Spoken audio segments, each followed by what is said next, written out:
မင်္ဂလာပါမင်္ဂလာရှိစွာနှုတ်ဆက်ပါတယ်ကဲကျွန်တော်တို့မကြခင်မှာမေလ9လပိုင်းကိုကုံဆုံး၍6လပိုင်းဇွန်လရောက်ရှိတော့မှာဖြစ်ပါတယ်ဒီဇွန်လရောက်တဲ့အခါမှာအားလုံးဟာလအသစ်ဖြစ်တဲ့အတွက်နော်စိတ်သစ်လူသစ်လောက်ကိုင်းအသစ်အခြေအနေအသစ်အားလုံးအသစ်များဘဝအသစ်များကောင်းမှုအသစ်များရောက်ရှိကြပါစေလို့ဥစွာပထမဆုတောင်းပါတယ်အဲ့တော့ဒီတစ်ခါတော့ကျွန်တော်ဟိုးတော့ဆိုလှုပ်ပေးဖြစ်တယ်အခုနောက်ပိုင်းကျွန်တော်အားလုံးမလှုပ်ပေးဖြစ်တာပေါ့နော်ဇိုဒီယက်လေးနဲ့ပတ်သက်ပြီးတော့ဟောပေးမယ်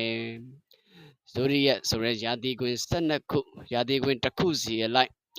ဒီ6လပိုင်းမှာကြုံတွေ့ရနိုင်မဲ့အခြေအနေတွေကို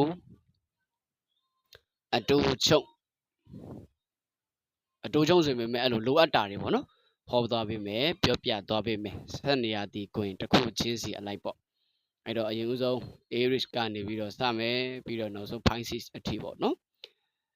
မိတ္တရာသီကနေပြီးတော့မေရာသီကွင်းအထိ12ရာသီကွင်းတစ်ခုစီလိုက်6လပိုင်းမှာကြုံတွေ့ရမယ့်အခြေအနေအကြောင်းအကျိုးအကောင်းအဆိုးတွေကိုဘယ်လိုတွေကြုံတွေ့ရနိုင်မလဲဆိုတာစပြီးတော့ဟောပြမှာဖြစ်ပါတယ်အဲ့တော့ကျွန်တော်တို့မိတ္တရာသီကွင်းကနေစသွားရအောင်ဗျာ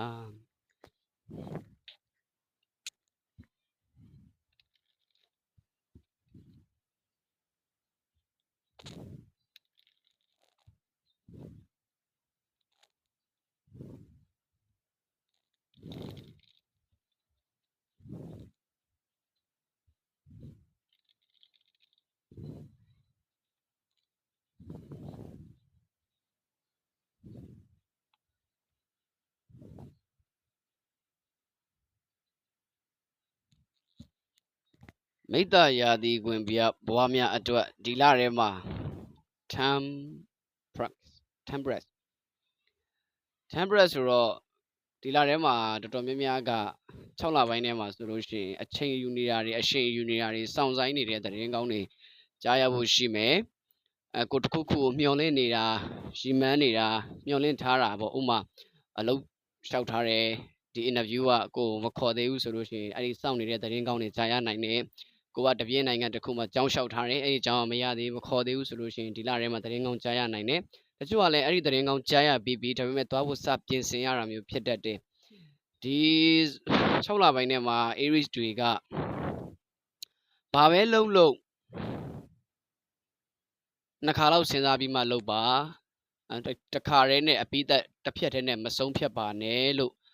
မှာချင်ပါတယ်အဲ့တော့6လပိုင်းထဲမှာကိုဖြစ်ချင်တဲ့စံတာတွေအားလုံးကိုလွတ်လပ်အကောင့်ထဲဖော်နိုင်မယ်ကိုဘာဖြစ်ချင်လဲကိုရဲ့စံတာတွေကပါလဲကိုရည်ရချက်တွေကပါလဲဒီရည်ရချက်တွေကိုလွတ်လပ်အနှောင်ဖက်မပါဘဲနဲ့အကောင့်ထဲဖော်နိုင်မယ်ကိုအတွက်သာဇာတာမျှတမှုရှိတဲ့ဘဝရဲ့တစ်စစ်ချိုးအပြောင်းလဲတွေကိုဒီ6လပိုင်းထဲမှာကြုံရဖို့ရှိတယ်တချို့ကအခုချိန်မှာဘဝတွေကအတွေးစိုးတွေကိုထုတ်ပြဖို့အတွက် healing လုပ်နေတဲ့အချိန်လို့လည်းကျွန်တော်ထင်ပါတယ်အဲ့တော့ဒီ6လပိုင်းထဲမှာဆိုလို့ရှိရင်3 of Pentacles ငွေကြေးနဲ့ပတ်သက်လို့အင်အားတွေကောင်းမယ်ကိုအတွက်လုပ်နေတဲ့လုပ်ငန်းတွေတစားတိုးတက်တာအောင်မြင်တာအဆင်ပြေတာမျိုးလေးတွေရှိမယ်နောက်ပြီးတော့အလုပ်နဲ့ပတ်သက်လို့အလုပ်ပူပေါင်းဆောင်ရွက်တာတွေကိုလာပြီးတော့ဆက်သွယ်တာတွေကိုလာပြီးတော့offer ရတာတွေနောက်တစ်ခုက transfer လုပ်မဲ့လူတွေရှိလို့ရှိရင်လည်း transfer ဖြစ်တာတွေကြုံရမယ် Aries ဆိုတာက March 21နေပြီးတော့ April 20ထိမွေးတဲ့သူတွေကို Aries လို့သတ်မှတ်တယ်နော်အဲ့တော့ဒီမိတ္တရာသီကွင်းနေရာဒီ6လပိုင်းထဲမှာကိုအပိသက်မဖြစ်သေးတဲ့လုပ်ငန်းတွေအပိသက်မဖြစ်သေးတဲ့ကိစ္စတွေအပိသက်အောင်မြင်သွားဖို့အတွက်အချိန်ခါတွေပေးလာမယ်တချို့ကလည်းရည်ရွယ်ချက်နဲ့စံတားနဲ့တစ်ထပ်ထဲကျသွားတာတွေဖြစ်မယ်နောက်ပြီးတော့အလုပ်ကိုင်ငွေကြေးနဲ့ပတ်သက်ပြီးတော့တဆင့်တိုးတက်မှုတွေရှိလာမယ်လက်မှုပညာလုပ်ငန်းအကျိုးပေးတယ်လုပ်ငန်းသစ်စဖို့အကျိုးပေးမယ်လုပ်ငန်းသစ်စဖြစ်တာလည်းရှိမယ်အိမ်တွင်းစီးပွားရေးလုပ်ငန်းအကျိုးပေးမဲ့ကာလပါဒီလထဲမှာအခက်အခဲအဖြစ်ကတော့မကုန်တဲ့နေရာမှာပတ်စံကုန်တာလေးတွေများမယ်အဲ6လပိုင်းထဲမှာ မကုံတဲ့နေရာမှာမကုံတဲ့နေရာမှာပတ်သက်ကုန်တာလေးတွေများမယ်မိသားစုဝင်တူဦးရဲ့ကျမ်းမာရေးကြောင့်ငွေကြေးကုန်ကြတာလေးတွေများမယ်ကိုတန်ရုံးစင်ရှိတဲ့သူကိုခင်တွယ်တဲ့သူကိုတွေ့တာတဲ့သူရဲ့အခုအညီအခက်အခဲတစ်ခုခုကြောင့်ဝင်ပြီးတော့ဖြည့်ရှင်းပေးရတာမျိုးကြောင့်ငွေကြေးကုန်ကြမှုလေးတွေဖြစ်တတ်တယ်နောက်တစ်ခုကအခက်အခဲနောက်တစ်ခုအနေနဲ့ကိုလုပ်ငန်းနဲ့ပတ်သက်ပြီးတော့ရင်းနှီးဖို့အတွက်ရင်းနှီးဖို့ငွေမရှိတာတို့ရင်းနှီးဖို့ငွေမလောက်တာတို့ဒါလေးတွေဖြစ်လာတတ်တယ်ကိုမျောလင့်ထားတဲ့မျောလင့်ချက်ရည်ရွယ်ချက်တွေပေါ်မှာ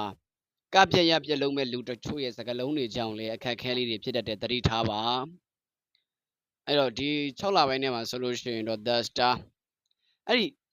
ခုနပြောတဲ့မျောလင့်ချက်တွေကိုဖျက်ဆီးမဲ့လို့ရှိပေမဲ့လည်းဒီလဟာကိုယ့်အတွက် lucky man လို့ပြောလို့ရတယ်မိတ္တရာသီခွင်များအတွက်မျောလင့်ချက်တွေရည်မှန်းချက်တွေရည်ရွယ်ချက်တွေကိုအရှိကိုသွားခြင်းတဲ့စံတားတွေအတွက်အကောင့်ထဲပေါ်နိုင်ဖို့ဟိုးကိုရှိမှာအောင်မြင်မှုတွေလမ်းစာတွေပေါ်နေပြီအဲ့ဒီຢာတွေကိုကိုကရှေ့ဆက်သွားနိုင်ဖို့အတွက်အောင်မြင်မှုဆိုတဲ့အရာကိုဒီလထဲမှာကိုယ့်ရဲ့အစီကိုဆွဲခေါ်နိုင်မယ်မောင်မိုက်နေတဲ့ကိုယ့်ရဲ့ကံကြမ္မာလိုအပ်နေတဲ့ကိုယ့်ရဲ့အကြောင်းအရာတွေအတွက်ဖြည့်ဆည်းဖို့တွေဖြည့်ဆည်းလာတာတွေရှိမယ်ဒီလထဲမှာတော့ The High Priestess အထူးအဖြင့်အဲ့လို6လပိုင်းထဲမှာ Aries တွေကစိတ်ပိုင်းဆိုင်ရာနဲ့ပတ်သက်ပြီးတော့လုပ်ငန်းလေးတွေလုပ်ဖြစ်တာတို့တချို့ကကျတော့လည်းပညာရေးအကောင်းတာအမေလိုရောအမလိုရောညံရီထက်မြက်ပြီးတော့ကိုယ့်ပေါ်မှာလေးလေးနက်နက်ရှိတဲ့အမျိုးသမီးတို့ကကုညီဆောက်ရှောက်ပေးမှုတွေလည်းခံရမယ်လက်ဝဲရတနာဝယ်ဖြစ်တာတို့လက်ဝဲရတနာအပြောင်းပြစ်တာတို့ဒါလေးတွေရှိမယ်ကိုယ့်ရဲ့ physically အများကြီး change ဖြစ်မဲ့ကာလလို့ပြောလို့ရတယ်6လပိုင်းက6လပိုင်းထဲမှာမိတ္တရာသီခွင်တွေဟာအထူးအဖြင့်ကိုရည်ရဲ့ချက်ကိုသူများကြောင့်အပြတ်စီးမခံပါနဲ့ကိုလို့ဆရာရှိတာကိုလုပ်ပါဘေးစကားတွေမယုံပါနဲ့လို့ပြောချင်ပါတယ်မိတ္တရာသီခွင်များအတွက်ရရတစ်ခုပေးခြင်းနဲ့မနေ့9နာရီနဲ့10နာရီအတော်အတွင်းဘယ်နေ့မဆိုလုပ်လို့ရတယ်ဘယ်အချိန်မဆိုလုပ်လို့ရတယ်9နာရီနဲ့10နာရီခွဲအတော်အတွင်းမှာရေတစ်ခွက်အဝတောက်ပြီးတော့ကိုဖြစ်ချင်တဲ့စန္ဒတွေကိုဆူတောင်းပေးပါနော်ဒီတစ်လလုံးအတွက်ပေါ့စသရအဆင်ပြေပါစေကဲကျွန်တော်တို့မိတ္တပြီးတော့ Taurus ပိတ္တရာသီခွင်ကိုတော့ပါမယ်ပိတ္တရာသီခွင်များအတွက်6လပိုင်းရဲ့ကံကြမ္မာ6လပိုင်းမှာဘာတွေကြုံရမလဲ6လပိုင်းမှာဘာတွေကြုံတွေ့ရဖို့ရှိမလဲ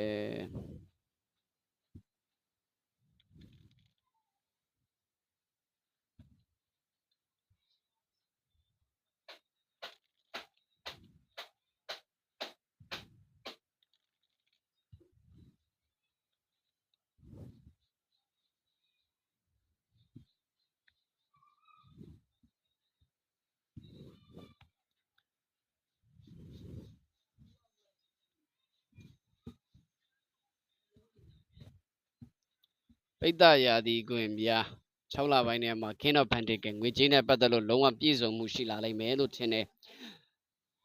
ငွေကြေးလိုအပ်နေတယ်ဆိုလို့ရှိရင်ကိုညီပေးမဲ့သူတွေဝင်မယ်ငွေကြေးအသုံးချမှုတွေလိုအပ်နေတယ်ဆိုလို့ရှိရင်တို့သူဘတ်ပေါင်းစုံကနေပြီးတော့ငွေကြေးဝင်ရောက်လာတာမျိုးဖြစ်မယ်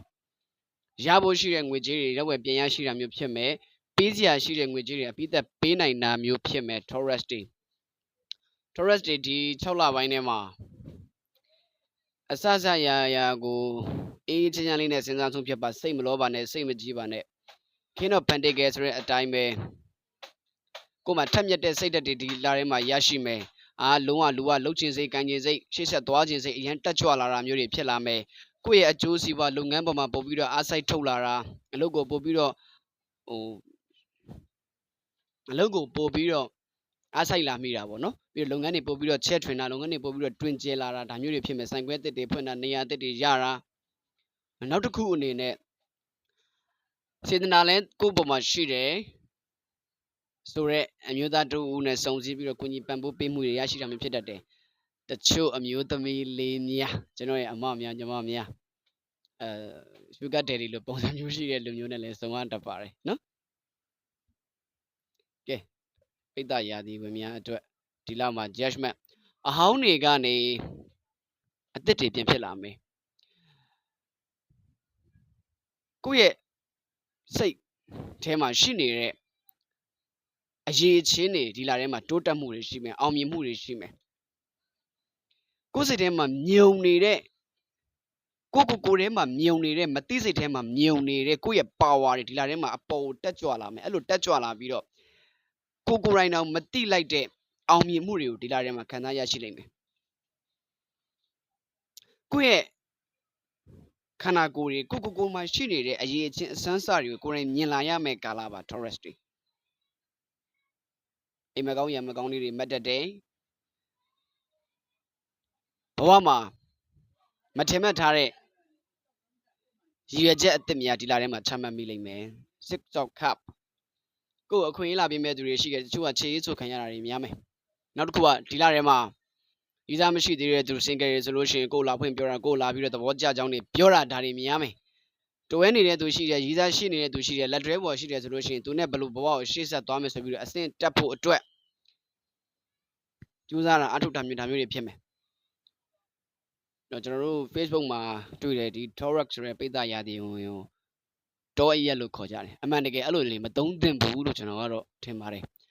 ပြောင်းတီပဲဖြစ်စေနောက်တီပဲဖြစ်စေစတီပဲဖြစ်စေ Taurus ပိဿရာသီဝင် Taurus လို့ပဲသုံးပါဒီလိုစကားလုံးဖြတ်ချင်းတွေဟာကျွန်တော်တို့အမြင်ရဆိုမသိတော်ဘူးပေါ့နော်မသိတော်ဘူးလို့ပြောတာပါဝေဖန်ခြင်းမဟုတ်ပါ blame လုပ်ခြင်းမဟုတ်ပါနော်မသိတော်တာပါအဲ့တော့ Taurus လို့ပဲသုံးစီခြင်းပါတယ် Taurus လို့ခေါ်တဲ့ပိဿရာသီကွင်ကိုပိုင်ဆိုင်ထားကြတဲ့သူတွေကဒီ6လပိုင်းထဲမှာဆိုရင် Three of Wands ခင်ဗျားတို့ဘာတွေရည်ရွယ်နေလဲခင်ဗျားတို့ဘာတွေစဉ်းစားထားလဲခင်ဗျားတို့ဘာတွေကြံစီထားလဲအဲ့ရည်ရွယ်ကြံစီထားတဲ့အရာတွေအတွက်အတောင်ပံတစ်တွေများစွာရရှိလာမဲ့ကာလ Ace of Pentacles ကောင်းလိုက်တာအလောက်ကန်အတစ်တွေလည်းအများကြီးချိုးချက်နိုင်မယ်ကိုယ့်ရဲ့လက်ဝယ်တွေကိုအလောက်ကန်အတစ်တွေအောင်မြင်မှုအတစ်တွေရရှိမယ်အလောက်တစ်ရှာနေတဲ့သူတွေဒီလာထဲမှာအလောက်တစ်ရဖို့များတယ်ဗျာအလောက်ကန်ရှာနေတဲ့လူဒီလာထဲမှာအလောက်ကန်ရဖို့များတယ်ဗျာကိုယ့်ကိုလာပြီးခွင့်ပေးတာတွေဖြစ်မယ်ဗျာ6လပိုင်းမှာ6ကနန်းဦးစီးထားတယ်နော် Six of Cup 6လပိုင်းထဲမှာဖြစ်လာမဲ့ energy ဟာဒီ Taurus ဆိုတဲ့ပိဿရာသီခွင်များအတွက်များစွာသောအပြောင်းလဲကြီးကြီးမားမားတွေဖြစ်ပြီးတော့ကောင်းတဲ့ဘက်ကိုဦးတည်နေတဲ့6လပိုင်းဆိုတာဒီနှစ်တစ်နှစ်ရဲ့လဝက်စတယ်လအဲ့လိုလဝက်စတဲ့လမှာအပြောင်းလဲနဲ့အသစ်တွေစတာဖြစ်တဲ့ဒီနောက်ပိုင်းနှစ်တရာကိုယ့်အတွက် lucky time လို့လည်းပြောရပါတယ်ကိုရေရှည်ရည်ထားတဲ့ရေရှည်စီမံကိန်းဖြစ်စဉ်နေတဲ့စံတားတွေအတွက်အကောင့်တွေဖော်နိုင်ဖို့လမ်းကြောင်းတွေပွင့်လာမယ်အလောက်ကိုင်းအသစ်တွေစတင်နိုင်မယ်တချို့ကမထင်မှတ်ထားပဲနဲ့ငွေကြေးအလုံးရင်းနဲ့ဝင်လာဖို့ရှိတယ်အိမ်မွေးတိရစ္ဆာန်တွေနဲ့ပတ်သက်လို့ကျမ်းမာရေးလေးနဲ့လေးဂရုစိုက်ပေးပါအိမ်မွေးတိရစ္ဆာန်တွေပျောက်တာမျိုးဖြစ်တတ်ပါတယ်သတိထားပေးပါ Taurus တွေဒီ6လပိုင်းထဲမှာကိုကျမ်းမာရေးတဲ့စိတ်ကျမ်းမာရေးကိုဂရုစိုက်ပေးပါ Taurus တွေအတွက်အထူးရည်ရပေးစီပါတယ်အိမ်မှာရှိတဲ့အာဝုလေးတွေပဲဖြစ်ဖြစ်လမ်းမှာရှိတဲ့အာဝုလေးတွေပဲဖြစ်ဖြစ်ဒီအာဝုလို့ပဲသုံးပါတယ်ကျွန်တော်ကတော့ခွေးလို့မသုံးချင်လို့ပါနော်ဒီကလေးတွေကိုအစာအာဟာရပြုခြင်းအပြင်ကိုယ့်ရဲ့အခက်အခဲတွေပြည်လည်ဖို့အတွက်တောင်းဆိုပြုနိုင်ပါတယ်ကဲ Taurus တွေပြီးတော့ Gemini ကိုတော့ပါမယ်မေထုံရာသီခွင်များအတွက်မေထုံရာသီခွင်များအတွက်6လပိုင်းတလတာရဲ့ကံကြမ္မာအကောင်းဆိုအကြောင်းကျိုးဆောင်ရန်ရှောင်ရန်တွေဘာတွေဖြစ်မလဲဆိုတာကိုတိတိကျကျပြသပေးပါ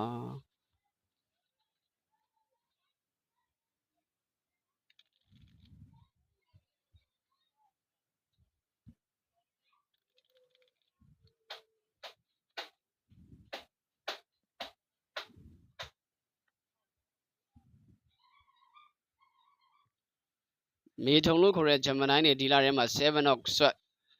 တတိထားပါနောက်ကျော်ကနေဒါနဲ့ထိုးမဲ့သူတွေပေါက်တက်တယ်နောက်ဝေကနေဖောက်ပြန်ခြင်းတွေမြင်လာရတတ်တယ်မျက်နှာဖုံးတွေကိုနားမှာရှိတဲ့သူတွေကြွာကြလိမ့်မယ်ကိုစိတ်ရင်းမမှန်တဲ့သူတွေသူတို့စိတ်ရင်းတိုင်းပေါ်လာလိမ့်မယ်သူတို့ရဲ့လုပ်ရက်တွေပေါ်လာလိမ့်မယ်ကိုယ့်ရဲ့ရှေ့ဆက်သွားမဲ့အနာဂတ်ကိုဖျက်လို့ဖြစ်စည်းလုပ်မဲ့သူတွေသူ့အကျိုးပေးနဲ့သူသွားလိမ့်မယ်ကိုယ့်စေတနာတွေရောင်ပြန်ဟပ်လာမဲ့ကာလဖြစ်တယ်6လပိုင်းထဲမှာမထင်မှတ်ထားပဲနဲ့ဒူးနဲ့ပတ်သက်တာခါးနဲ့ပတ်သက်တာတင်မစုံနဲ့ပတ်သက်တဲ့ကျမ်းမာရေးဂရုစိုက်သတိထားပါညဘက်အပြင်ထွက်တာတွေရှော့ပါဒီလထဲမှာသစ္စာဖောက်တဲ့သူတွေနဲ့စုံစည်းရမယ်သစ္စာဖောက်တဲ့သူတွေကိုနာကနေထွက်သွားမယ်ကိုယ့်အပေါ်မှာမှန်မှန်မကန်တဲ့လုပ်ရရှိနေတဲ့သူတွေအလိုလိုကိုနာကနေဝေးကွာသွားမယ်ကာလ 5 of Cup ပြီးဆုံးခဲ့တဲ့အရာတွေပုံမှာတန်ရုံးစဉ်တွေ့ပြီးတော့မမေ့နိုင်ဖြစ်နေရင်ပိုကောင်းတဲ့အရာတွေနဲ့စုံစည်းရဖို့အတွက်နောက်ကျနိုင်ပါတယ်ဂျမနိုင်းနေအဲ့တော့ဂျမနိုင်းနေဒီလထဲမှာ favorite cup လွတ်ချတဲ့အရာကိုလွတ်ချပါထားခဲ့တဲ့အရာကိုထားခဲ့ပါအဲ့လိုထားခဲ့နိုင်ပြီဆိုရင်ကိုယ့်နောက်မှာရတနာရွှေခွက်ကြီးရရှိနေတယ်ဒီတော့ပြီးခဲ့တဲ့အခွန်အခွက်တွေကိုထားခဲ့လိုက်ပြီးတော့ကောင်းမွန်တဲ့ရတနာရွှေခွက်စီကိုသွားနိုင်ဖို့အတွက်ဒီလဟာကနဦးစအခြေလန်းသစ်စရမယ်လဖြစ်ပါတယ်ဂျမနိုင်းများဒီလထဲမှာဒီကာလထဲမှာဒီ6လပိုင်းထဲမှာစိတ်နဲ့လူနဲ့မကတ်ခြင်းတွေဖြစ်မယ်စိတ်သွားတိုင်းကုန်မပါခြင်းတွေဖြစ်မယ်တန်ရောစဉ်ကြောင့်ဝေးကွာသွားတဲ့သူတွေကြောင့်ဝမ်းနဲ့ကြေကွဲမှုလေးတွေဝင်လာနိုင်တယ်တချို့ကလည်းဆုံးသွားတဲ့အဖေကိုတတိရတာအမေကိုတတိရတာကိုနာအပြီးနဲ့ထွက်သွားတဲ့သူတွေကိုတတိရတာဒါမျိုးတွေဖြစ်မယ်9လပိုင်းမှာလောက်ခဲ့တဲ့ကောင်းမှုမကောင်းမှု6လပိုင်းမှာပြန်ခံစားရမယ်လားပါဂျမနိုင်များဒီလမှာခက်ခဲနေနဲ့ယုံကြည်ရပါတယ်ဆိုတဲ့သူများရဲ့သစ္စာဖောက်မှုတွေခံရမယ်ယုံကြည်ရပါတယ်ဆိုတဲ့သူများရဲ့နောက်ကျောကဒါနဲ့ထုံးမှုလေးတွေခံရမယ်တတိနဲ့နေပါတတိထားပါမျက်လုံးနဲ့ပတ်သက်တဲ့ကျမ်းမာရေးတွေဖြစ်တတ်ပါသေးတယ်ဂျမနိုင်များဒီ6လပိုင်းထဲမှာသွေးလီနဲ့ပတ်သက်တဲ့ယောဂရေးလေးလည်းဂရုစိုက်ပေးပါနော်ကိုယ့်ရဲ့တက်ကြွတဲ့စိတ်ဓာတ်တွေလှုပ်ချေကြတဲ့စိတ်ဓာတ်တွေဟာထိုင်းမိုင်းသွားတတ်တယ်ဒီလထဲမှာရန်ဖြစ်တတ်တယ်အန်ရဖြစ်တတ်တယ်တိုက်ခိုက်နောက်ဆက်ဖြစ်တတ်တယ်တတိထားပေးပါ701မထင်မဲ့ဖဲနဲ့အဲ့ဒီရန်နေအန်ရတွေလာပါမယ်တဲ့ဂျမနိုင်းနေဒီကာလမှာကိုယ့်အကိုအေးအေးဆေးဆေးငြိမ်ငြိမ်ဆေးဆေးနေပေမဲ့လေကိုယ့်ရှိကိုလာမယ်အတိုက်ခိုက်အနောက်ဆက်အန်ရတွေရှိပါတယ်ကိုဘာနဲ့ထိမ့်သိမ်းရမလဲဘာနဲ့ကာကွယ်ရမလဲဆိုတော့အဲ့ဒီဖြစ်လာတဲ့ဝင်လာတဲ့အန်ရတွေကိုဘာမှကိုကမကြည့်ဘဲနဲ့ဥပိ္ပခာတရားလစ်လူရှုပြီးတော့နေပါနောက်တစ်ချက်အနေနဲ့တမာဒီဆန်းအဝယ်ပါဝါနဲ့ထိမ့်သိမ်းပြီးတော့နေပါတီးခန့်တာပြောတာမဟုတ်ဘူးနော်ကိုယ့်ရဲ့စိတ်ကိုလာစမ်းမဲ့သူတွေရှိတယ်အကယ်၍များကိုကတီးမခံလိုက်ဘဲနဲ့ပြန်ပြီးတော့တုံ့ပြန်လိုက်မယ်ဆိုလို့ရှိရင်အဲ့ဒီတဲ့နှစ်ဆကြီးမားတဲ့အန်ဒီလေးလာတတ်တယ်ဥမာကိုအမင်းငါပတ်စံယူသေးတာလို့ဆွဆွဲတာကိုကအင်မယူပါဘူးကွာဆိုပြီးတီးခံလိုက်ပဲပေါ့အဲ့လိုမဟုတ်ဘဲနဲ့ကိုကမင်းငါပတ်စံယူသေးလားလို့ဆွဆွဲတဲ့ပုံမှာဟာမင်းဘာလို့ယူအောင်မလဲဆိုပြီးတော့ကိုကထပြီးတော့တောင်းကြမယ်ဆိုလို့ရှိရင်တီးမခံလိုက်ဘူးဆိုရင်တကယ်ကိုအဲ့တဲ့ဆိုးတဲ့ဆွဆွဲမှုတွေပြန်လာတတ်တယ်အဲ့တော့အသေးမွားလေးတွေဆိုတီးခံတင်ပါတယ်ဒီလာထဲမှာဖေးရှော့ဆိုကောင်းတာအနေနဲ့ခြေလန်းတစ်တွေကိုစဖို့တဲ့အချိန်ရွက်မဲ့ကာလဖြစ်တဲ့ဂျမနိုင်းများ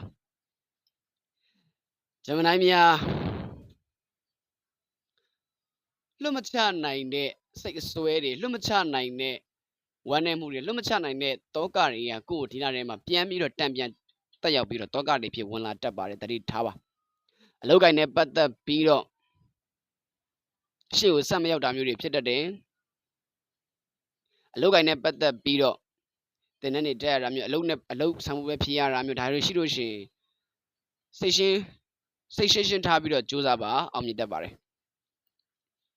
ဂျမနိုင်းများဒီလထဲမှာဆက်ဆက်ရအဆင်ပြေစေဖို့ပြောင်းတဲ့ခုနှစ်တိုင်ကိုသေပင်းနဲ့ကြီးကျိုးနဲ့ကြီး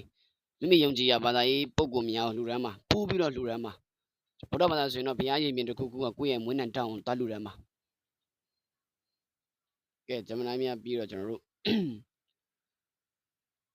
ကာရကတ်ဆိုရယ်ကန်ဆာကိုတော့ပါမယ်ကန်ဆာရတဲ့ပြည်များအတွက်6လပိုင်းရဲ့ကံကြမ္မာကိုမမှန်ကန်ကန်တိတိကျကျပြတ်တလမ်းညွှန်ပြသပြီးတော့မူပါ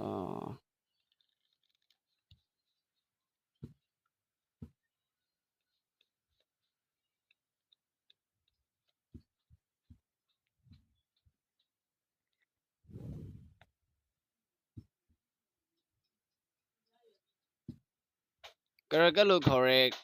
ကန်ဆာရာသီပြည်များနိုင်တော့ဖန်တီကငွေချင်းရကိုနောက်လိုက်မဲ့ကာလဖြစ်တယ်ငွေချင်းနဲ့ပတ်သက်လို့စိတ်ပူပန်စရာမရှိဘူးဒါပေမဲ့ဝင်ငွေတော့နှေးမယ်ငွေကအဝင်လဲနှေးမယ်အထွက်လဲနှေးမယ်ငွေနဲ့ပတ်သက်ပြီးတော့ဝင်ငွေကကိုနောက်လိုက်မဲ့ကာလဖြစ်တယ်ဒီလာထဲမှာခီးတွေဘာတွေသွားတတ်တယ်မထင်မဲ့ဘဲနဲ့ခီးတိုလေးမီနီထရစ်ထည့်ရတာမျိုး staycation လို့သွားရတာမျိုးလေးတွေဖြစ်တတ်တယ်ကရကတ်ရာသီကန်ဆာရာသီကိုများ6လပိုင်းထဲမှာနောက်ကိုလက်မရှိတော့ဘဲနဲ့ကိုယ့်ရဲ့ရှေ့ဆက်အနာဂတ်ကိုပဲသွားဖို့အတွက်ခွန်အားတစ်တွေခွန်အားတွေမွေးမြူလာနိုင်တာမျိုးတွေဖြစ်တတ်ပါတယ်ဗျာ7 of cup ကန်ဆာတွေဒီလထဲမှာရွေးချယ်ရမယ့်အရာတွေတအားများတတ်တယ်ဥပမာအလုပ်ဆိုလို့ရှိရင်လည်း interview က2ခုဝင်လာတာတို့ ကိုနဲ့စကားပြောနေတဲ့သူလည်းရှိတယ်အရင်လိုပါလဲပြန်လာတယ်ဆိုရဲငရက်နှစ်ကောင်ဖမ်းမိတဲ့ပုံစံမျိုးတွေဖြစ်တတ်ပါတယ်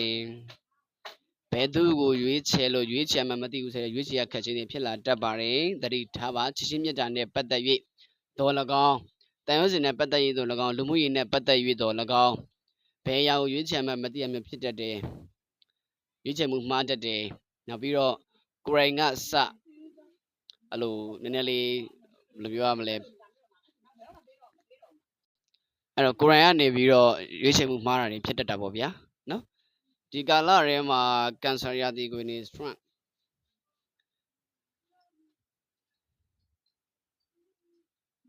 ဘလောက်ပဲအင်အားကြီးပါတယ်လို့ပြောဘလောက်ပဲပတ်စံရှိပါတယ်လို့ပြောဘလောက်ပဲယာရူးကြီးပါတယ်လို့ပြောအဲ့ဒီလိုအရာတွေကိုကိုကအောင်မြင်ဆုံးထိန်းချုပ်နိုင်သွားမယ်ကာလဖြစ်တယ်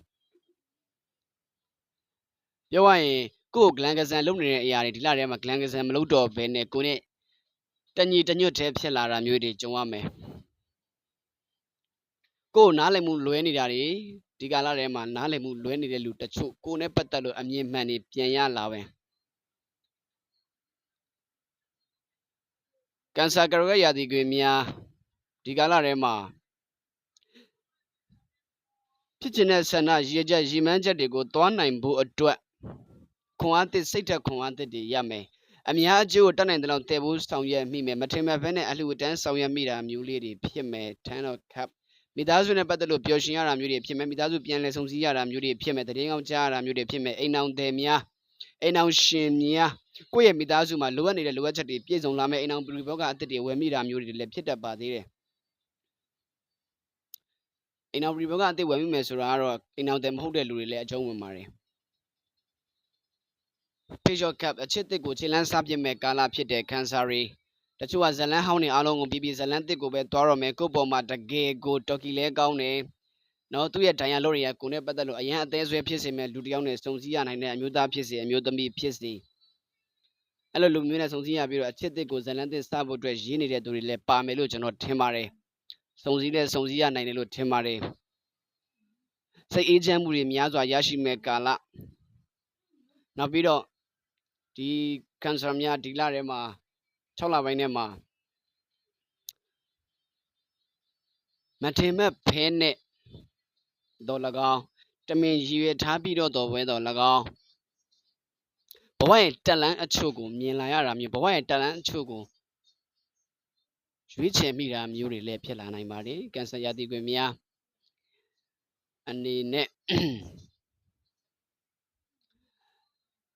အစိမ်းရောင်ကြောက်တစ်ခုခုကို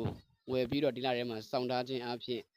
ကံကောင်းခြင်းတွေပွင့်ပြီးတော့ကံကောင်းခြင်းတွေရောက်လာနိုင်ပါတယ်လီယိုရာသီခွင်များအတွက်စပြီးတော့ဖတ်ပေးပါမယ်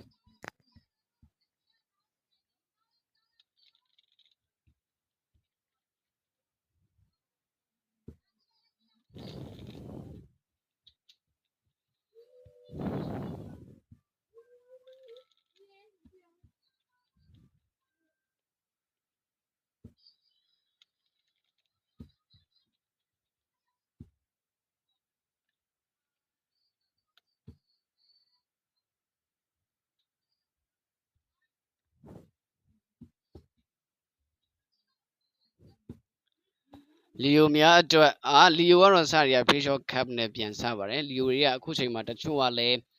ကိုနဲ့စကားပြောကြည့်နေတဲ့သူတွေရှိမယ်တချို့ကလည်းမကြသေးခင်ကမှအခြေအသစ်စားတာမျိုးတွေဖြစ်တတ်တယ်တချို့ကလည်းသိမကြသေးခင်ကမှသူနဲ့ပြန်တွဲတာတို့ပြန်ဆုံစည်းမိတာတို့ဒါမျိုးတွေဖြစ်တတ်တယ်ဒါပဲပြီးတော့ဒီလထဲမှာ Peugeot Cup ဖြစ်တဲ့အတွက်ကိုယ့်စီအခွင့်အရေးတွေလာနေပါပြီအခွင့်အရေးတွေလာနေပါပြီညှော်လင့်လို့ရတဲ့အရာတွေလာနေပါပြီအကျိုးပြက်ဖြစ်ထွန်းစေမဲ့ကိုယ့်အတွက်များစွာသောအကျိုးရှိစေမဲ့များစွာသောအကျိုးပြက်ဖြစ်စေမဲ့ဘဝရဲ့အခွင့်အရေးများဒီလထဲမှာလာပါလိမ့်မယ် Ten of Cup 5 of Wands 5 of Cup နဲ့ Wheel of Fortune လီယိုများဒီကာလထဲမှာတစ်ချက်အိမ်ပြေမှုအိမ်ဆောက်ဖို့အိမ်ဝယ်ဖို့ဒါတွေနဲ့ပတ်သက်လို့စိတ်ကူးနေတာလေးတွေရှိကောင်းရှိလာနိုင်တယ်မိသားစုနဲ့ပတ်သက်ပြီးတော့ဖြစ်စေခြင်းနဲ့ဖြစ်ချင်တဲ့ရည်ရွယ်ချက်တွေပေါ်ပေါက်လာတာမျိုးတွေရှိမယ် ဒီ6လပိုင်းလေးမှာလီယိုတော်တော်များများဟာအတိတ်ကအရာတွေကိုပြန်လွမ်းပြီးတော့တတိယနေမယ်ကာလငါတငယ်ချင်းတွေဘယ်လိုများနေကြလဲမသိဘူးနော်ငယ်ဘဝအထိတ်ကိုပြန်လွမ်းပြီးတော့တတိယနေစေမဲ့ကာလဖြစ်တယ်လီယိုတွေဒီ6လပိုင်းထဲမှာအတိုက်ခိုက်နောက်ရှက်လေးတွေနဲ့ရှေ့ကိုသွားရတာမျိုးဖြစ်တတ်တယ်ပဝင်းကျင်မှာရှိတဲ့ပဝင်းကျင်နဲ့လက်ရောညီထီဆိုတာနေထိုင်တတ်တဲ့သူတွေနဲ့စုံစည်းရတာမျိုးသူတို့ရှိရပညာရက်တွေသင်ကြားရတာမျိုးဖြစ်တတ်တယ်ကိုယ့်ရဲ့ idol လို့ပြောလို့ရတဲ့စံပြပေါ့နော်ပြောလို့ရနိုင်မယ်ဆရာကောင်းသမားကောင်းတွေနဲ့စုံစည်းရနိုင်တယ်ကိုယ့်အတွက်အချိန်ကောင်းခါကောင်းဖြစ်နေပြီဒီလထဲမှာငွေကြေးနဲ့ပတ်သက်လို့တစ်ဖက်ပြန်လဲပြီးတော့အဆင်ပြေလာမယ်ပညာရေးနဲ့ပတ်သက်ပြီးတော့တစ်ဖက်ပြန်လဲပြီးတော့အားကောင်းလာမယ်အကျိုးပေးလာမယ်ကိုလေးလာနေတဲ့အရာပေါ်မှာကိုထိတ်ဖြစ်ဖို့တော်ဝမ်းဖြစ်ဖို့အများကြီးစူးစမ်းအထောက်မှုတွေမြင့်တက်လာမယ်ကာလဖြစ်တယ်မလိုအပ်တဲ့အရာတွေပေါ်မှာအချိန်ပေးမိတာတွေလျော့သွားလိမ့်မယ်မလိုအပ်တဲ့လူတွေပေါ်မှာအချိန်ပေးမိတာတွေလျော့လာလိမ့်မယ်ပေါ့ပေါ့ပပလွတ်လွတ်လပ်လပ်ပြပြတတ်တတ်ဖြတ်တန်းရမယ်လဖြစ်ပါတယ်ဒီလထဲမှာလီယိုတွေပူပါတယ်ဆိုတဲ့အရာကိုမှမလုပ်ပါနဲ့ဆိုတဲ့အရာကိုမှသွားလို့မိလို့အရှုံးများတတ်တယ်အရင်ပြုတ်တတ်တယ်သတိထားပါမလုပ်ပါနဲ့မလုပ်တင်ဘူးလို့တားနေတဲ့သူတွေရှိရင်မလုပ်ပါနဲ့ကိုယ်စေတနာရင်းကန်နဲ့ဆုံးမနေတာမျိုးတွေဖြစ်လို့ပါဒါကတော့မလုပ်တင်ဘူးဒီလုပ်ကတော့အစင်မပြေဘူးလို့ပြောရင်ရပ်ထားတင်ပါတယ်အလုံးနဲ့ပတ်သက်ပြီးတော့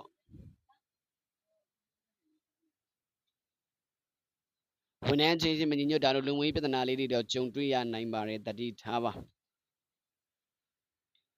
ကိုငွေကြေးလာကူညီတောင်းတဲ့သူတွေရှိလို့ရှိရင်လက်မခံပါနဲ့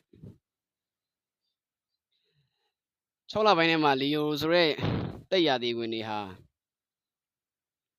ဒူးနဲ့ပတ်သက်တာပေါင်နဲ့ပတ်သက်တဲ့ကျမ်းမာရေးတွေဖြစ်တတ်ပါတယ်ရေရာအနေနဲ့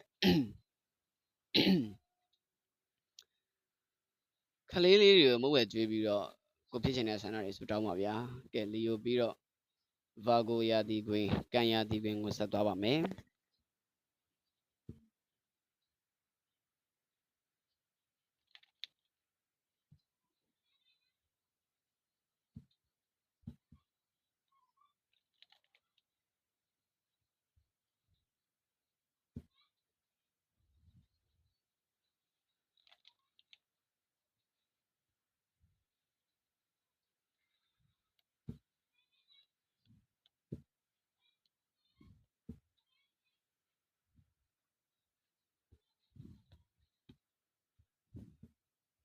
ကံရာသီခွင်များအတွက်6လပိုင်းကံကြမ္မာကံရာသီများ6လပိုင်းထဲမှာ3 of Pentacle ဗာဂိုကံရာသီခွင်များ6လပိုင်းထဲမှာအလုတ်အကိုင်နဲ့ပတ်သက်၍ငွေကြေးနဲ့ပတ်သက်၍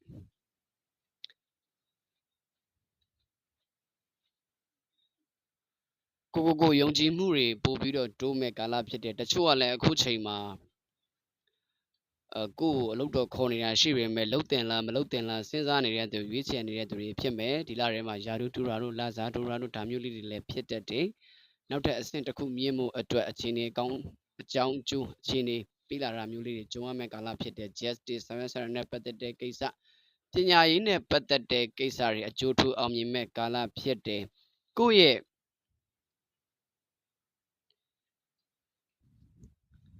နောက်ကိုရနေပံ့ပိုးပေးမဲ့သူတွေလည်းပေါ်ပေါက်တတ်တယ်နောက်ပြီးတော့သတိထားစရာရှိတာကကျွန်တော်ဒီဗာဂိုကိုအခုကြည့်တဲ့အချိန်မှာဘာတွေ့လဲဆိုတော့လေကိုယ့်ရဲ့စိတ်ထဲမှာရှိနေတဲ့စိတ်ရဲ့တစ်ဖက်ချမ်းပေါ့နော်ဒါတွေအားလုံးကိုထုတ်ပြပြမဲ့ကာလလို့ကျွန်တော်ထင်တယ်ဘာကိုပြောချင်တာလဲဆိုတော့ဥပမာလူတစ်ယောက်ကချစ်ပါတယ်လို့ပြောတဲ့အခါမှာသူ့ရဲ့အဲ့ချစ်ပါတယ်ရဲ့နောက်ကျောဘက်မှာမုန်းပါတယ်ဆိုတဲ့အရာတွဲရပါပြီးသားဖြစ်နေတာ哦အဲ့တော့ဒီလိုဘလောက်စေတနာကောင်းပါတယ်ပြောစေတနာရှိပါတယ်ပြောသူ့ရဲ့အစင်မပြေမှုသူ့ရဲ့ရုံမာမှုသူ့ရဲ့ရက်ဆက်မှုကလည်းအော်တိုတွဲပါနေတယ်ဆိုတော့ကျွန်တော်တို့ကတခြားတစ်ဖက်ကိုပြေးမြင်ရမယ်အဲ့တော့ဗာဂိုတွေဒီတာထဲမှာသတိထားပါကိုယ့်ရဲ့တခြားတစ်ဖက်ကိုပဲကြည့်ပြီးတော့ဝေဖန်မဲ့သူတွေတိုက်ခိုက်မဲ့သူတွေများတယ်ဟာဒီလူကစေတနာမကောင်းဒီလူကမျက်နှာများတယ်ဒီလူကအစင်မပြေဘူးဆိုပြီးတော့ကိုယ့်ရဲ့တခြားတစ်ဖက်ကိုပဲကြည့်ပြီးတော့ဝေဖန်မဲ့သူတွေတိုက်ခိုက်မဲ့သူတွေဒီလာထဲမှာပပေါက်တတ်တယ်တရားဥပဒေနဲ့ပတ်သက်တဲ့ကိစ္စလေးတွေဖြေရှင်းရတာမျိုးအမွေကိစ္စနဲ့ပတ်သက်ပြီးတော့ဖြေရှင်းရတာမျိုးလေးတွေပပေါက်တတ်တဲ့ Wheel of Fortune ဒီကာလထဲမှာဗာဂိုတွေကံရသည်ခွင်နေခရီးတွေထွက်ပြတာမျိုးတွေရှိမယ်တချို့ကလည်း ထင်တာကိုပြောတာနော်ထင်တာကိုပြောတာအတီတော့လည်းမယူနဲ့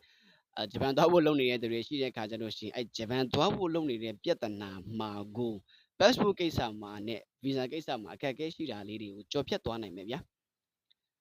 နော်ကြော်ဖြတ်သွားနိုင်မယ်လို့ကျွန်တော်ထင်တယ်ပေါ့နောက်ပြီးတော့ဆာမိုးဘက်ကိစ္စတွေလည်းဆက်ဆက်ရတော့အောင်မြင်သွားလိမ့်မယ်အဆင်ပြေသွားလိမ့်မယ်လောင်းကစားကိစ္စတွေတတိထားပါမအောင်မြင်တတ်ပါဘူးလောင်းကစားလုပ်နေရက်ပေးပါတာဝါဘဝရဲ့အချိုးအကွေ့အတိုက်ခိုက်တားဆီးအပိတ်ပင်တွေကိုပြိုပြက်သွားပြီးတော့အခက်အခဲကိုရင်ဆိုင်ပြီးဆုံးဖြတ်ချက်တွေများစွာချနိုင်မဲ့ကာလဖြစ်တယ်ဒီလလုံးဒီ group ကလုံး sorry ဒီရာသီကလုံးဝကောင်းတယ် Virgo major တွေကြီးပဲဘဝရဲ့အရေးကြီးတဲ့အခန်းကဏ္ဍတွေကိုဆုံးဖြတ်ရမယ့်ကာလဖြစ်တယ်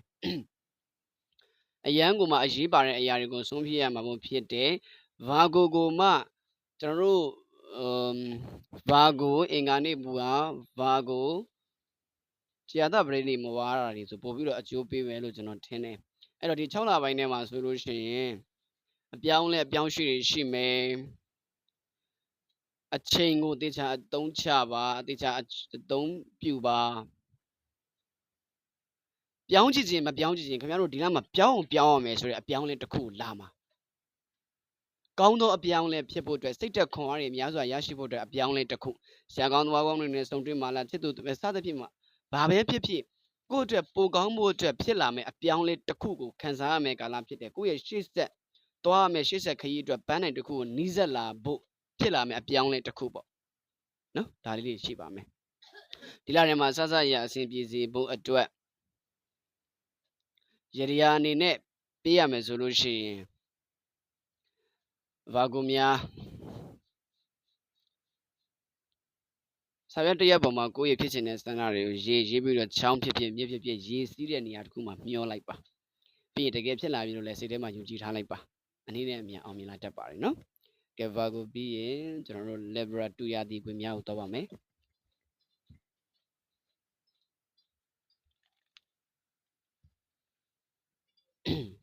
2ရာသီဝင်ကို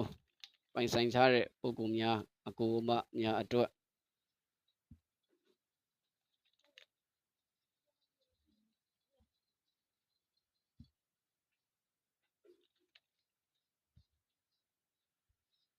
6လပိုင်းတလရဲ့ကံကြမ္မာအစိုးအကောင်းကိုကြည့်ပေးပါမယ် judgment 2ရာသီကိုပိုင်ဆိုင်ကြတဲ့ပုဂ္ဂိုလ်များ judgment ဒီလထဲမှာ6လပိုင်းထဲမှာအတွေးအခေါ်အသစ်တွေရလာမယ်လုပ်ငန်းအသစ်တွေစဖြစ်တာမျိုးရှိမယ် new beginning time နောက်တစ်ခုကမှားနေတဲ့အမားတွေကိုဘာတွေမှားနေလဲကိုဘာတွေ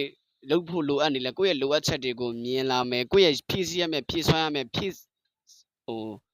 ရမယ်အဲ့လိုဖြစ်ပတ်တွေပေါ့နော်ဒါတွေကိုမြင်လာမယ်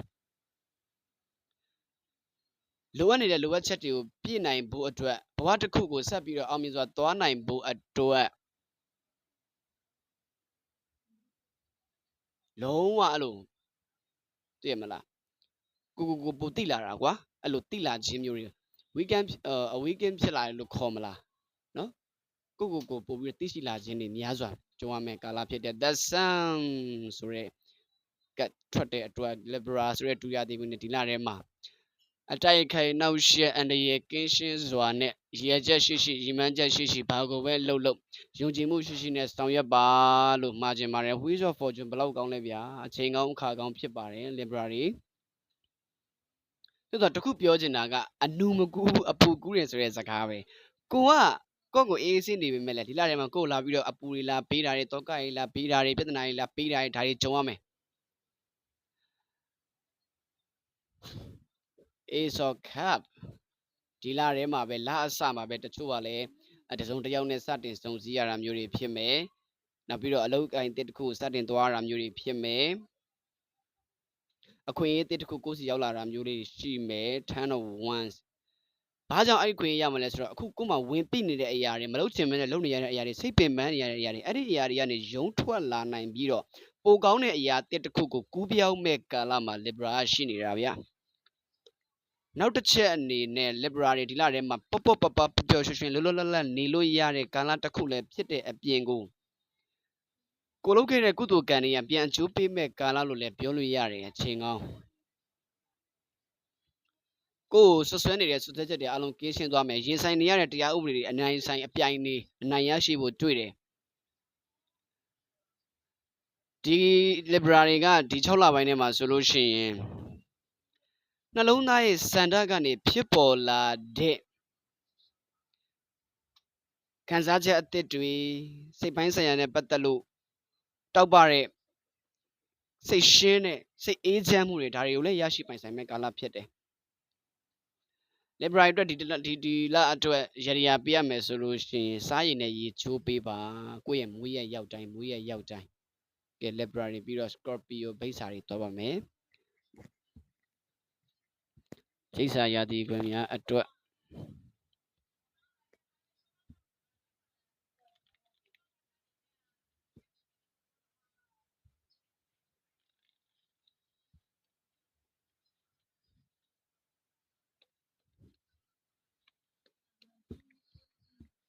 Scorpio များအတွက်6လပိုင်းတလတာပိဿာရာသီခွင်များအတွက်ကံကြမ္မာဘယ်လိုရှိမလဲဆိုတော့စရရ3 of swords နဲ့စတယ်ဗျာအတွင်းကလေးစာယောဂလေးတွေတတိထားကျမရင်လည်းလေးထိခိုက်တတ်တယ်နှလုံးယောဂအဆိုင်ယောဂတတိထားသွေးထွက်တန်ယူဖြစ်တတ်တယ်လာပါအချုပ်နောင်တားစီလေးတွေလည်းရှိတဲ့အတွက်ရန်အန္တရာယ်မဖြစ်ပါစေနဲ့ဘဲရမဆိုတတိထားပြီးတော့စင်ကြယ်နေထိုင်ဖို့အတွက်လိုအပ်ပါတယ်တချို့ကအသေးကွဲတာလေးတွေကြုံရမယ်ခုနမှာကိုအရန်မျောလင့်ထားတဲ့မျောလင့်ချက်တွေဝေးကွာသွားတာဒီကြောင့်စိတ်ပင်ပန်းရတာလေးတွေကြုံတတ်တယ်စကော်ပီယိုတွေပိဿာတွေဆိုတော့တခုရှိတာပိဿာတွေအတွက်ဘာတွေ့လဲဆိုတော့ကိုရီနှစ်ဦးအစဉ်ပြေနေတာကိုဂျားကနေဝင်ပြီးတော့သွေးခွဲမဲ့သူတွေဂျားကနေဝင်ပြီးတော့ထိုးခွဲမဲ့သူတွေဂျားကနေဝင်ပြီးတော့အဲ့လိုဝင်ရှုပ်မဲ့သူတွေပေါ်ပေါက်တတ်တယ်ပေါင်းတဲ့မိတ်ဆွေတွေကဝင်ရှုပ်တာတော့လုပ်ငန်းဝင်တွေကနေဝင်ရှုပ်တာဒါတွေပေါ်ပေါက်တတ်တယ်မိသားစုတွေမှာဝင်ပြီးတော့ဂျားသွေးထိုးမဲ့သူတွေကိုအမေနဲ့အစဉ်မပြေအောင်လုပ်မဲ့လူတွေအဖေနဲ့အစဉ်မပြေအောင်လုပ်မဲ့လူတွေနောက်ကိုရနေသူကိုဖောက်ပြန်ထားတဲ့ဖောက်ပြန်မှုတွေကိုတိသွားလို့စိတ်ဝမ်းကွဲရတယ်စိတ်ပင်ပန်းတယ်ဒါတွေလည်းကြုံရတတ်တဲ့ကာလလို့ကျွန်တော်ထင်ပါတယ် generally နော်ပြောထားပြီးသားအားလုံးတော့ကြာနေပိဿာတိုင်းဖြစ်နေတယ်ထင်ပါဆိုတော့ 6 of wands ဒါပေမဲ့ကောင်းတာတစ်ခုကတချို့ကလုပ်ငန်းသစ်ကို6လပိုင်းထဲမှာစပြတော့မှာ6လပိုင်း1နှစ်လောက်တည်းကစပြမယ်နော်အောင်မြင်မဲ့အရာတွေကိုတွားဖို့အတွက်ဒီလမှာခြေလမ်းအသစ်တွေကိုစမိမဲ့ကာလလူတွေနဲ့လူတော်တိုးရမယ့်လုပ်ငန်းတွေပို့ပြီးတော့လှုပ်ဆောင်လာနိုင်မယ်ကိုယ့်ရဲ့ငုတ်ရှိုးနေတဲ့အရေးချင်းတွေကိုထုတ်ဖော်ပြသလာနိုင်မယ်ကိုယ့်ရဲ့အောင်မြင်မှုတွေကိုများစွာကြုံတွေ့ရမယ့်ကာလဖြစ်တယ်ဘာလို့အဆဆရအောင်မြင်မှုအတွက်ခွန်အားသစ်စိတ်သစ်လူသစ်ဖြစ်လာမယ့်ကာလဖြစ်တယ်တချို့တွေဒီ Scorpio တွေထဲမှာငါဖြစ်ကိုဖြစ်ပါမလားလုပ်ကိုလုပ်နိုင်ပါမလားဆိုပြီးတွေးနေတဲ့အရာတွေအတွက်မကြောက်ပါနဲ့စလုပ်ပါဆက်လုပ်ပါအောင်မြင်ပါလိမ့်မယ်အဆင်ပြေပါလိမ့်မယ်ရည်မှန်းချက်ရည်ရွယ်ချက်တွေသူ့အတူတိုးတက်လာပါလိမ့်မယ်6ဆို6တည်းကြီးပဲဗျနော်6ဆိုတော့ transfer ဖြစ်တာအလုပ်တစ်ခုကနေအလုပ်တစ်ခုကိုပြောင်းသွားတာလုပ်ငန်းခွင်တစ်ခုနဲ့လုပ်ငန်းခွင်တစ်ခုကိုပြောင်းတာ department ပြောင်းသွားတာဒီ transfer အတွက်အမိန့်ရတာတို့ transfer ကြတာတို့ဖြစ်တတ်တယ်နောက်ပြီးတော့ changes လုပ်တာပေါ့လုပ်ငန်းအပြောင်းလဲလုပ်တာလုပ်ငန်းအပြောင်းရွှေ့လုပ်တာလုပ်ငန်းခွဲလိုက်တာအထက်လူကြီးပြောင်းသွားတာဆက်ပြီးဒီလိုမျိုးအပြောင်းလဲတွေဖြစ်တာမဲ့ခီးတွေသွားတာမျိုးရှိမယ်ကိုယ့်ရဲ့နေမွေးရဌာနေကိုပြန်ရတာမျိုးတွေဖြစ်တတ်တယ်သို့မဟုတ်တနေရာကိုခီးထွက်ရတာမျိုးတွေကြုံရတတ်တယ်ဒီကာလထဲမှာ Queen of Wands ကိုပို့ပြီးတော့တိလာမဲ့ကာလငါဘယ်လိုလူလဲငါဘယ်လိုရည်ချင်းတွေရှိလဲငါဘယ်လို power တွေရှိလဲငါဘာတွေလှုပ်ဆောင်နိုင်လဲဆိုတော့ကိုယ့်ရဲ့အကြောင်းအားလုံးကိုကိုယ်တိုင်တိလာမဲ့မြင်လာမဲ့ကာလတစ်ခုဖြစ်တယ် 7 of cup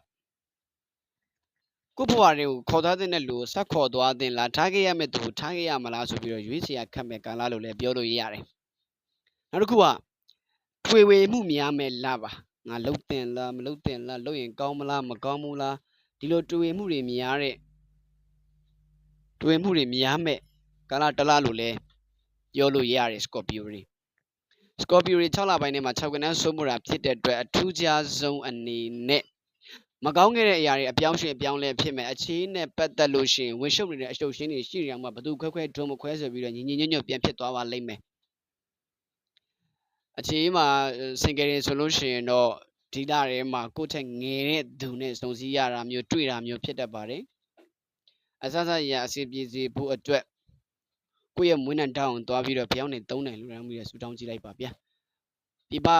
မိတ်ဆွေတွေဆိုလို့ရှိရင်အင်းရဖျားအကြောင်းဆောင်ပါပဲလုပ်လို့ရပါတယ်ကဲ Scorpio ပြီးတော့ Sagittarius ဓနုရာသီခွင်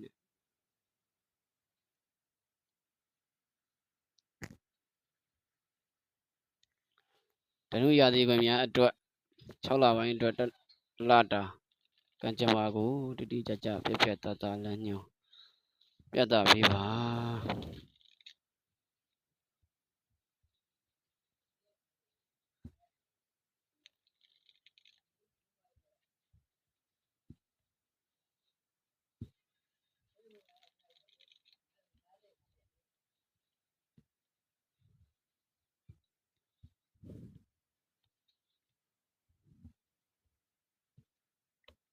ကဲဓနုရာသီခွင်များthe moon နဲ့စပါတယ်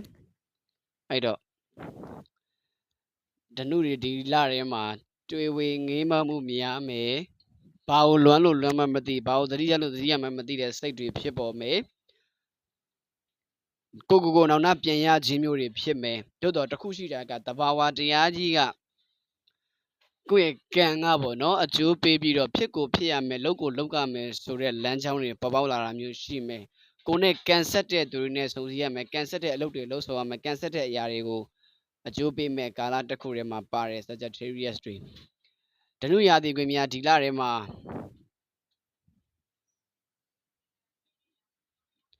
ကိုယ့်ရဲ့မှောင်မိုက်နေတဲ့ဘဝမျောလင့်ချက်မဲ့နေတဲ့အရာတွေမှာမျောလင့်ချက်တွေပြန်လဲပြီးတော့ထွန်းပလာတာမျိုးဖြစ်မယ်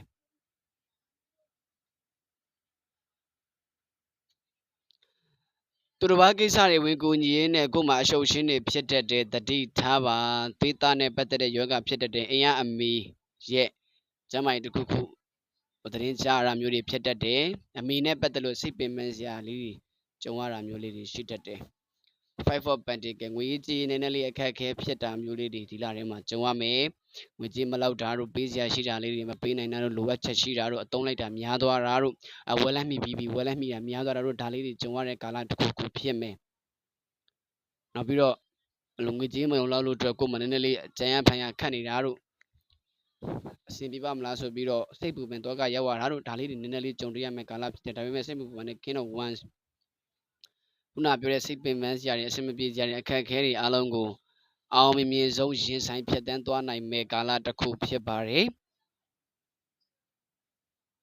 ရှေ့ဆက်ကွန်ကအကောင်းဆုံးသွားမယ်ဆိုပြီးတော့ရည်ရွယ်ချက်ရည်မှန်းချက်တွေများစွာရရှိမဲ့ကာလဖြစ်တယ်တက်ကြွတဲ့စိတ်ဓာတ်တွေဒီလထဲမှာအများကြီးဝင်ရောက်လာမယ်အခက်အခဲတွေကိုဖျက်ကျော်နိုင်မယ် Four of Wands တာယာမှုအေးချမ်းမှုတွေကိုခံစားရမှာပါနော်ပျော်ရွှင်မှုအေးချမ်းမှုတွေကိုဒီလထဲမှာခံစားရဖို့ရှိတယ် Ace of Wands မိတက်တွေတော်တော်ဆိုးမှုတာပဲ Aries Leo Sagittarius ကမိတက်ကိုကိုစားပြုပေမဲ့မိတက်တွေပဲလာပြီးတော့စုတဲ့အတွက်ဒီလထဲမှာဒီ group Sagittarius တွေကအလင်းလိုမှုလေးတွေများမယ်ဘာပဲလို့ရှေ့ကိုတအားဖြစ်ချင်နေတဲ့စိတ်တွေတအားစိုးမိုးနေမယ်ပျော်ရွှင်စရာကိစ္စသတင်းကောင်းတွေကြားရမယ်တကယ်ချင်းမိတ်ဆွေအပေါင်းအသင်းတွေနဲ့ဆုံစည်းရတာမျိုးတွေရှိမယ်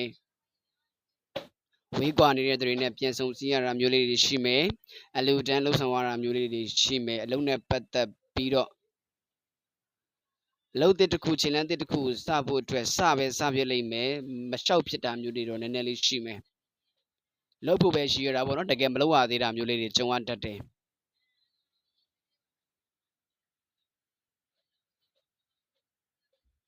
ဒီမှာ crown ဒါဒီနေရာကိုတတ်အိုင်းလို့ခေါ်ပြီးတော့ဒီနေရာကို crown လို့ခေါ်တာ哦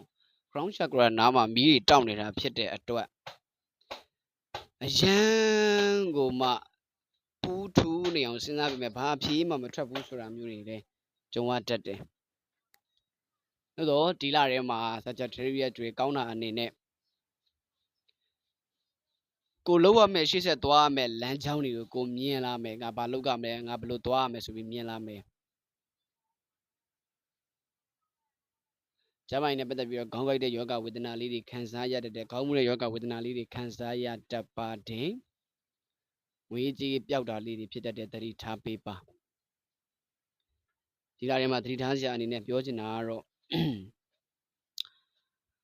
ကိုယုံကြည်မှုရှိပါဘယ်လိုပဲဖြစ်လာ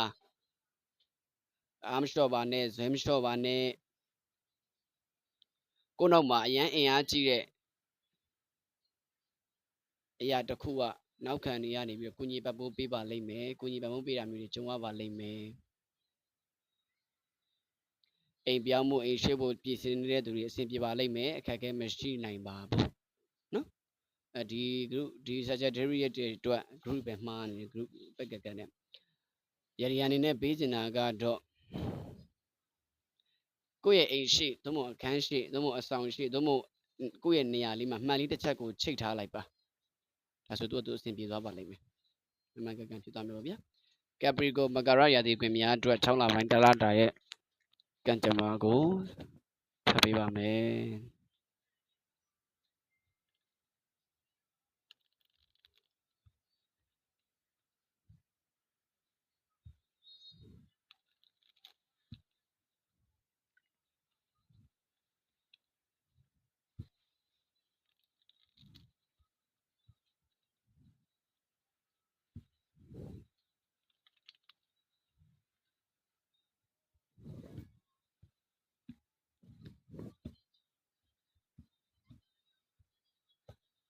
ကက်ပရီကိုများအတွက်6လပိုင်းနဲ့မှာတော့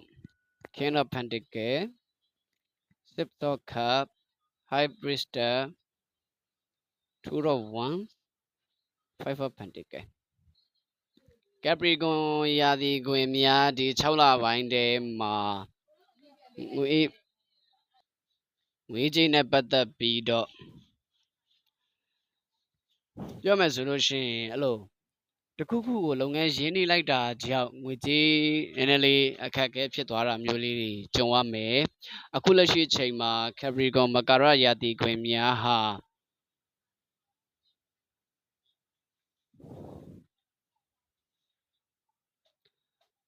ငွေကြေးနဲ့ပတ်သက်လို့တအားကြီးစိတ်ပင်ပန်းစရာစိတ်ညစ်စရာစိတ်ပူပန်စရာမရှိပေမဲ့လေကိုကြောင့်မဟုတ်ဘဲနဲ့မိသားစုကြောင့်ချစ်သူကြောင့်အိမ်အောင်ဘက်ကြောင့်ငွေကြေးအဲ့လိုကိုနဲ့တော့တိုင်းရမသက်ဆိုင်ပေမဲ့ကိုနဲ့ပတ်သက်နေတဲ့သူများကြောင့်ငွေကြေးပူပန်ရတာမျိုးလေးစိုးရင်ရတာမျိုးလေးတွေလည်းနည်းနည်းလေးရှိနေပါတယ်ရှိနေနိုင်တယ်ရှိလာနိုင်တယ်ပေါ့အဲ့တော့ဒီလထဲမှာမကာရကက်ပရီကွန်ရာသီခွင်တွေဟာ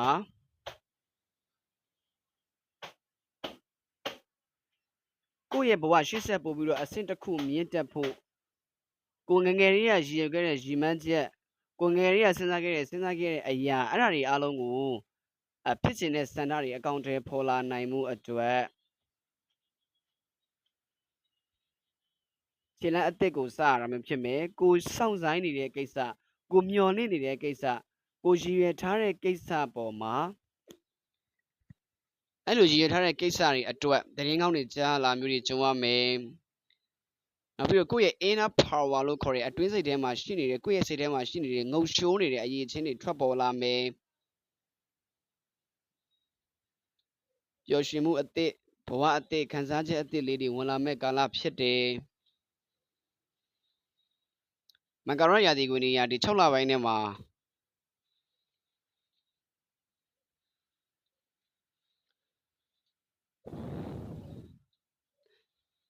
ရရှိလာတဲ့ကိုညီပေးမှုတွေသတင်းကောင်းတွေပျော်ရွှင်စရာကိစ္စတွေပေါ်မှာမယုံမကြည်ဖြစ်တာမျိုးလေးတွေကြုံရတတ်တယ်ငါသူကငါ့ကိုတကယ်စိတ်ရင်းနဲ့ပေးတာလားသူငါစီကဘာလိုချင်လို့လဲသူငါစီကဘာမျှော်လင့်လို့လဲဆိုတော့အဲ့လိုအရာလေးတွေလိုက်တွေးနေမိတတ်တယ်နောက်ပြီးတော့ရှေ့ဆက်လှုပ်ချင်တဲ့စန္ဒရည်ရွယ်ချက်ရှိပေမဲ့လည်းအဲ့ဒီအရာပေါ်မှာကိုယ့်ရဲ့လိုအပ်ချက်တချို့ရှိနေလို့လုံနိုင်ပါမလားဆိုပြီးတော့စဉ်းစားမိတာမျိုးလေးတွေကြုံရမယ်ငွေကြေးကြောင့်ရယ်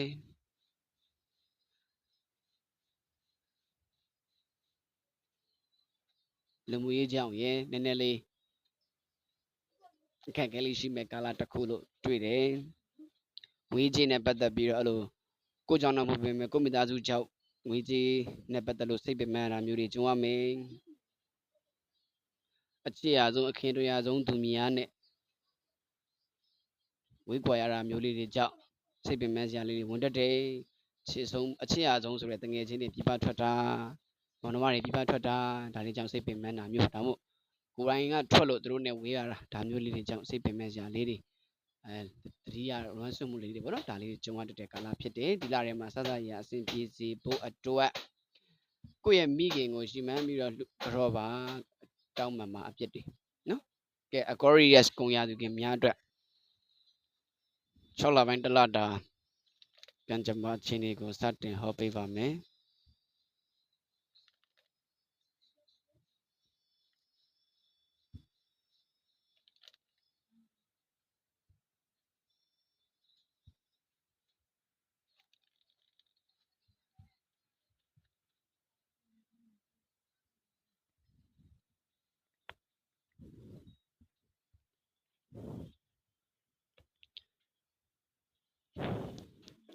Aquarius ကုန်ရသည်ကွင်ဒီလထဲမှာ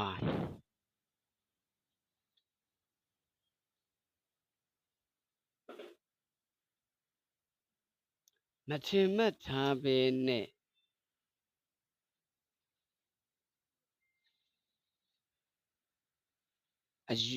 အယုံကြည်လွယ်မှုတွေကြောင့်ပြဿနာလေးတွေဖြစ်တတ်တယ်အထူးအားဖြင့်ကိုယုံကြည်ထားပါတယ်ဆိုတဲ့ယုံကြည်မှုတွေကိုအလွဲသုံးစားလုပ်မှုလေးတွေခံရတတ်တယ်ကိုယ့်ရဲ့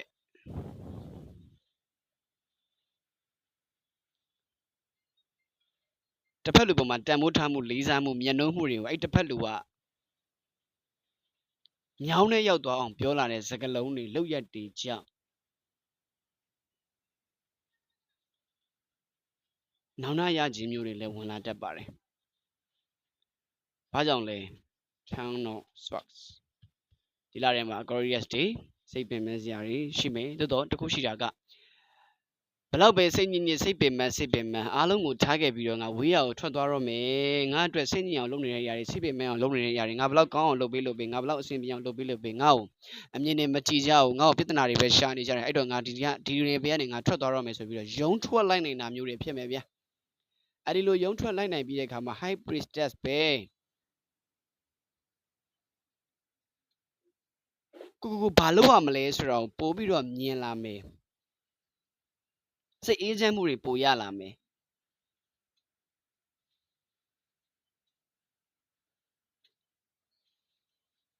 ကိုယ့်ရဲ့ဝမ်းထဲမှာအတရေတဲနေတဲ့အရေးချင်းတွေကိုထုတ်ပေါ်အသုံးချနိုင်လာလိမ့်မယ်အဲ့လိုမျိုးသုံးချနိုင်လာပြီးတဲ့အခါမှာ Six of Cups ဒီလကိုယ့်အတွက်ကိုယ့်ရဲ့ပါရမီတွေကိုအသုံးချပြီးတော့ကိုယ့်ရဲ့ပါလာတဲ့ပါရမီတွေကိုအသုံးချပြီးတော့အလုပ်တွေလုပ်ရမယ့်ကာလဖြစ်တယ်ကိုယ့်ရဲ့ပါရမီကိုရှာတွေ့မဲ့ကာလဖြစ်တယ်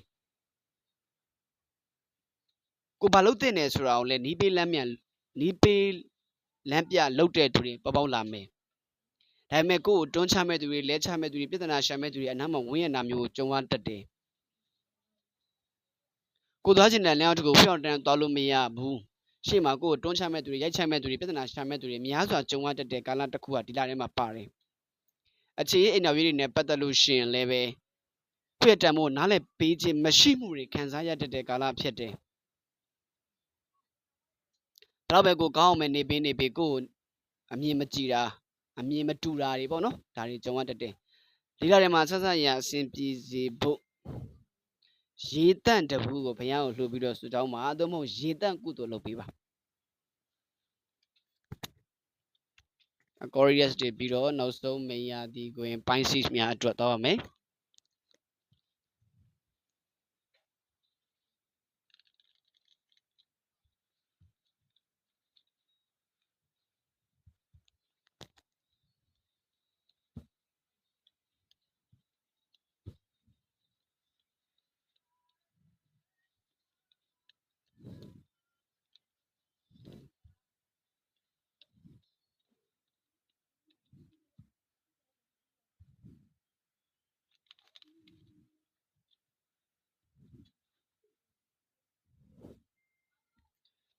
Pisces မင်းရသည်များအတွက်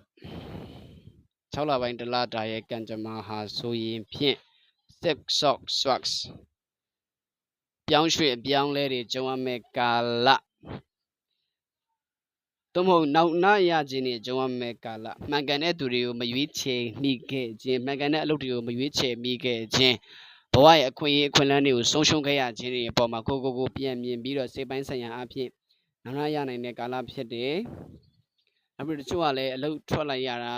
နောက်လို့သူတစ်ခုကိုပြောင်းမှုအတွက်ထွက်လာရတာဖြစ်မယ်။သို့မဟုတ်ဒီနိုင်ငံကနေပြီးတော့ဒီလထဲမှာပြပတစ်ခုခုကိုသွားရတာမျိုးဖြစ်မယ်မသွားခြင်းမဲ့နဲ့သွားတဲ့အလုပ်မလုပ်ခြင်းမဲ့နဲ့လုပ်ရတဲ့အလုပ်မျိုးဆောင်ရွက်ရတာမျိုးဖြစ်မယ်မဖြစ်မနေမို့လို့တော့သွားလောက်ရတာတကယ်တော့ကိုယ်မှစိတ်မပါတာမျိုးပေါ့နော်ဒါလေးတွေကြုံရတတ်တယ်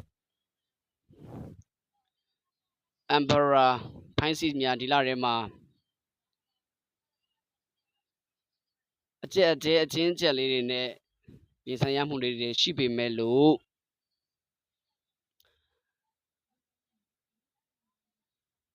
အရာရာပေါ်မှာကိုကဥဆောင်နိုင်လာမဲ့အရေးချင်းတွေများစွာရရှိမဲ့ကာလဖြစ်တယ်တချို့ကယာရုတူရာလာဇာတူရာအထက်လူကြီးကကိုကြည့်ရှုစောက်ရှောက်တာဒါတွေဖြစ်မယ်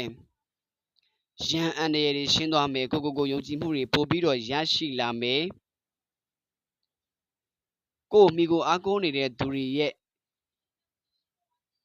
လိုအပ်ချက်တွေကိုလည်းဖြည့်ဆည်းပေးနိုင်မယ်အဲ့ဒီသူများရဲ့ယုံကြည်မှုလည်းကိုရလာမယ်အ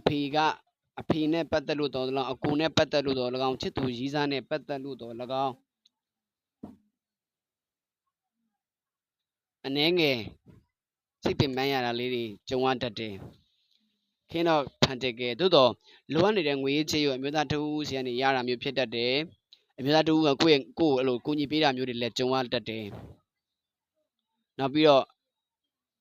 တချို့ကကြတော့လည်းအမျိုးသားတဦးကိုငွေကြေးပေးဖို့အတွက်အခက်အခဲရှိနေတာလိုအပ်နေတာဒါတွေကြုံရလာတာမျိုးပေါ့ဒါပေမဲ့ဖိုင်းစီတီဒီ6လပိုင်းထဲမှာ8 of Pentacles the World ပြပတစ်ခုကိုအလုပ်သွားလို့ရဖို့တော့ကျင်းသေးပေါင်းနေပါဖြစ်တာမျိုးတွေ့ရတယ်ပြပကိုအလုပ်ကင်တစ်ခုသွားရောက်လုပ်ကင်ဖို့အတွက်တချို့ကလည်းခြေလမ်းအခုမှစမှာတချို့ကလည်းစရတာဆိုဒီလထဲမှာသွားရတာတချို့ကလည်း sorry ပါကျွန်တော်အိမ်ကမွေးထားတဲ့အကြောင်းလေးတက်လာလို့နော်တချို့ကလည်းဒီလထဲမှာအဲ့လိုပြပတစ်ခုအလုပ်သွားလို့ဖို့အတွက်စရတာမျိုးဖြစ်မယ်တချို့ကကျတော့လည်းအခုမှစနေတာဆိုရင်အကောင့်ထဲပေါ်ဖို့အဆင်ပြေဖို့အတွက်အထောက်ပံ့အကူအညီကောင်းတွေရတာမျိုးဖြစ်မယ်ဆောင်ရွက်ဆိုင်တဲ့ကိစ္စပညာရေးကိစ္စတွေလည်းအစီအစဉ်တကျဖြစ်သွားလိမ့်မယ်နောက်တစ်ခုအနေနဲ့ဒီ6လပိုင်းထဲမှာပြောင်းရွှေ့ပြောင်းလဲဆိုတာထက်ကအဲ့လိုနိုင်ငံပြောင်းရွှေ့ပြောင်းလဲပေါ့နော်ပြီးတော့အခုချိန်မှာတချို့ကလည်းဒီလက်ရှိနိုင်ငံနဲ့နောက်ထပ်နိုင်ငံတစ်ခုကိုသွားဖို့အတွက်လုပ်နေရဆိုရင်ဒီလထဲမှာစတင်အကောင့်တွေဖွာတာမျိုးလေးတွေဖြစ်မယ်အလုပ်နဲ့ပတ်သက်ပြီးအဲ့လိုတစအဆင်ပြေတာတို့ကိုရည်ရွယ်နေတဲ့လုပ်ငန်းအကျိုးစားနေတဲ့လုပ်ငန်းတွေပေါ်မှာသတင်းကောင်းတွေကြားရတာအောင်မြင်မှုတွေကြားရတာဒါမျိုးတွေဖြစ်မယ်အထူးအားဖြင့်ကတော့ကိုယ့်ရဲ့လိုချင်တဲ့ပန်းနိုင်တစ်ခုကိုရောက်ရှိဖို့အတွက်အချိန်နည်းပြီလို့ကျွန်တော်ထင်တယ်နော်လိုချင်တဲ့ပန်းနိုင်တစ်ခုကိုရောက်ရှိဖို့အတွက်အချိန်နည်းတာမျိုးဖြစ်မယ်ဘဝဟာဥပမာနိုင်ငံတစ်ခုပြောင်းလဲအဲ့ဒီနိုင်ငံမှာပဲပြည့်စုံတဲ့ကိုလုံးချင်တဲ့ကိုရချင်တဲ့လုပ်ကိုရပြီးတော့ရေရှည်ထိနေနိုင်သွားတာမျိုးဒါမျိုးတွေဖြစ်မယ်ရီမန်းချက်ရည်ရွယ်ချက်တွေပြည့်စုံဖို့အတွက်ကောင်းမွန်တဲ့ကာလတစ်ခုဖြစ်ပါလိမ့်မယ်ကိုယ့်ရဲ့အဖေကိုကြောတာမျိုးလုပ်ပါစိတ်နဲ့ရီမန်းပြီးပဲကြောတော့ကံရကံမှုနဲ့ပဲကြောလုပ်ပါနော်ကဲစနေရသည်ခွင်ဘွားများအတွက်ဟောပြီးတဲ့အခါမှာကျွန်တော်တို့တော်တော်လေးဖလက်ပြသွားပါပြီမောလို့ပါအားလုံးပဲလိုအပ်တာလေးရှိရင်တော့ခွင့်လွှတ်ပေးပါအဲ့တော့အစရရအောင်မြင်အဆင်ပြေကြပါစေလို့နှုတ်ဆက်ရင်းနဲ့ဒီ group ဒီနေ့ကိုတော့နားပါမယ် bye bye